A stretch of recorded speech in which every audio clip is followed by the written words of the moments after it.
Ola, boas. Sabías que houbo un plan para crear unha megacidade que unise todo o territorio entre a Coruña e Ferrol? Nos anos 60, Galicia estaba cambiando a toda velocidade. A Coruña medraba e modernizábase para convertirse no gran centro de servizos do noroeste. Pero había un pequeno problema. Estaba a piques de reventar. Algúns expertos amontaban a un crecemento que a cidade non podería soportar. En ese momento, Andrés Fernández Albalat dixo: "Por que non pensamos o grande?" E así naceu a idea máis visionaria e máis utópica do urbanismo galego, a cidade das Rías.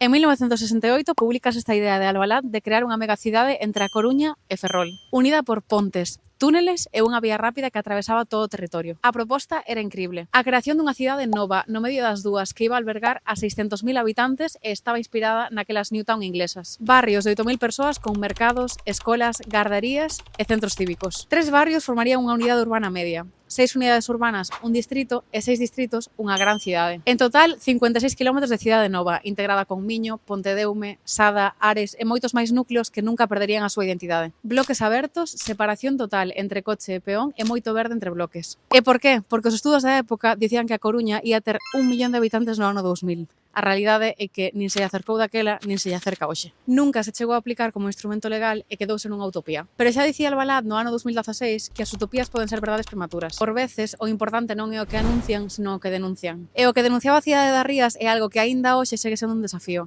pensar o territorio por enriba das fronteiras municipais. Se queres saber máis de urbanismo, arquitectura e decoración, sígueme en Mira de Novo. Hai moitas máis xollas ocultas como esta.